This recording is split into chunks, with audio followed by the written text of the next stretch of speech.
Perkenalkan, nama saya Aksanto Ali.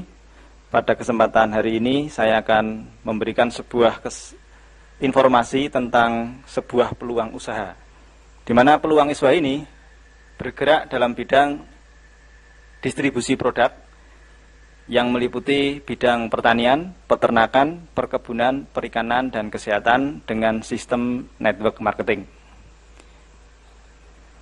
Nah, usaha ini dapat Anda jalankan dengan sistem paruh waktu, sehingga tidak perlu meninggalkan pekerjaan yang sudah Anda tekuni.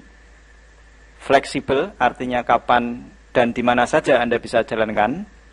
Tidak harus dengan menggunakan modal yang besar, sehingga resikonya sangat kecil, tetapi memberikan kesempatan untuk mendapatkan penghasilan yang tidak terbatas dan dapat diwariskan.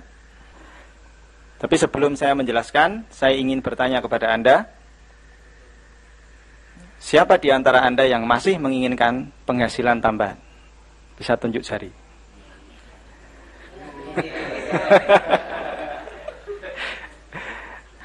Saya yakin di antara kita semua pasti masih menginginkan penghasilan. Yang menjadi pertanyaan adalah penghasilan tambahan seperti apa yang Anda inginkan. Nah, sebelum saya membahas tentang lebih lanjut tentang penghasilan, sepertinya sangat penting sekali kita semuanya mengetahui sifat dari sebuah penghasilan.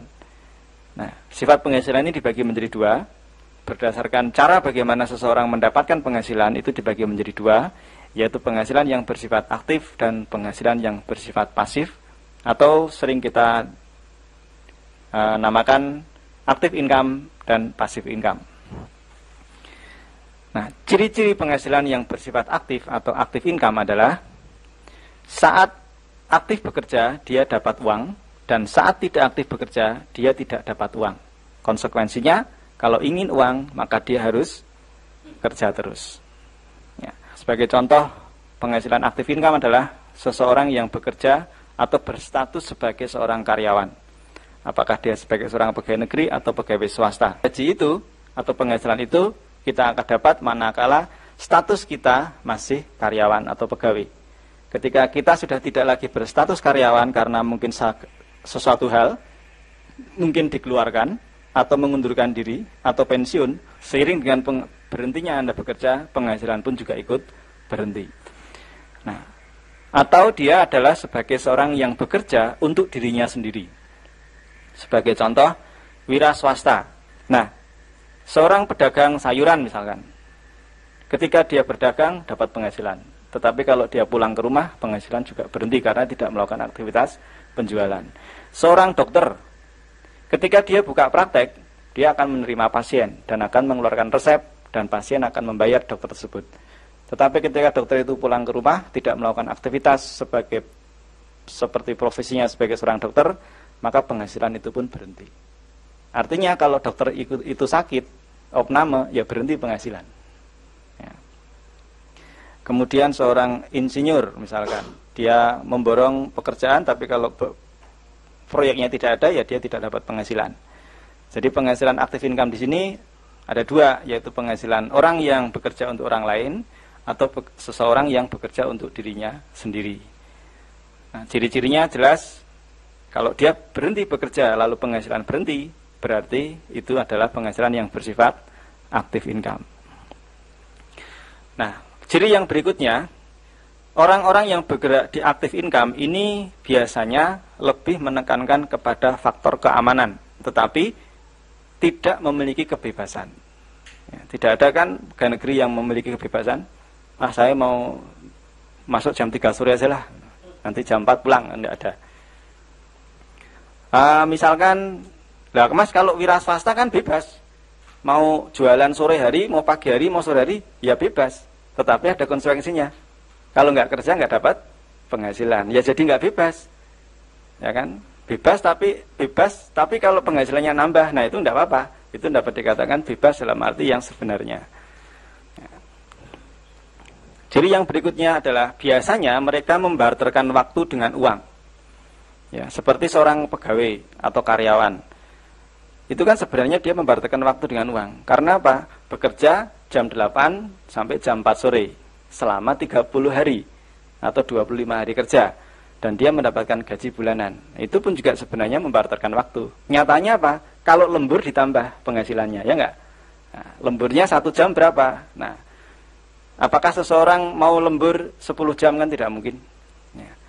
Sebesar-besarnya tarif dia per jam, tetapi dia tidak bisa mengubah dunia menjadi 1 hari 30 jam.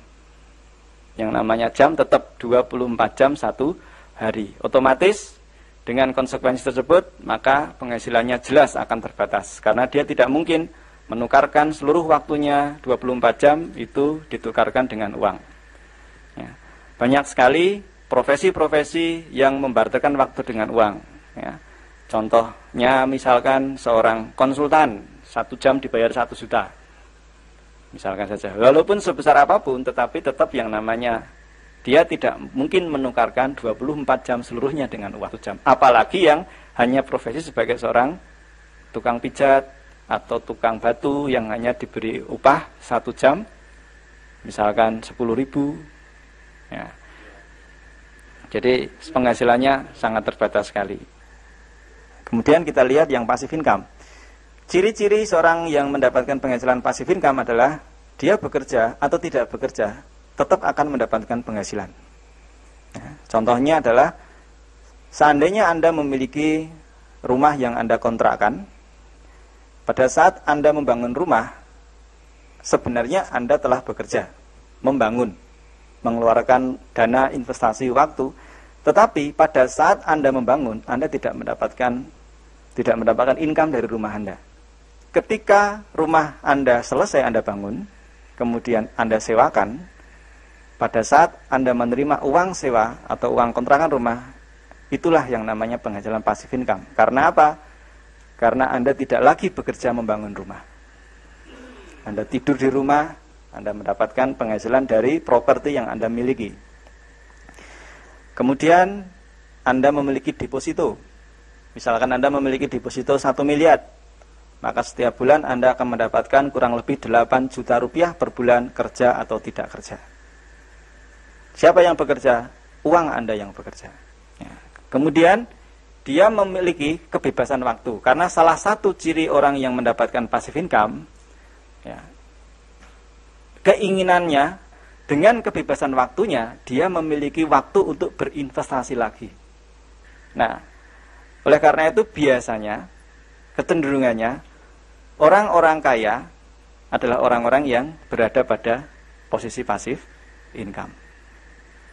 Ya, tetapi kalau karyawan mau naik gaji saja harus menunggu kenaikan reguler atau kenaikan berkala, ya kan? Ya enggak? 2 tahun 25.000. Mau berusaha yang lainnya, tidak bebas. Dia lebih menekankan keamanan, tetapi tidak memiliki kebebasan. Nah, inilah ciri orang yang passive income.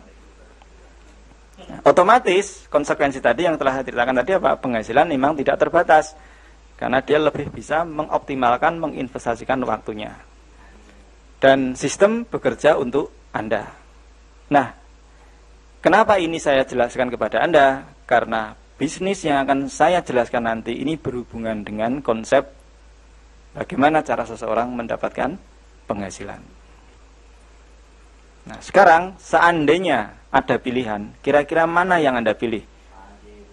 Apakah Anda memilih active income atau passive income? Ya. Saya yakin semuanya memilih passive income. Tetapi kadang-kadang dia tidak bertanya bagaimana caranya mendapatkan passive income. Jika Anda tertarik untuk mendapatkan passive income, di sini ada sebuah kesempatan untuk bergabung dengan bisnis NASA, di mana Anda memiliki peluang untuk membangun sisi passive income Anda.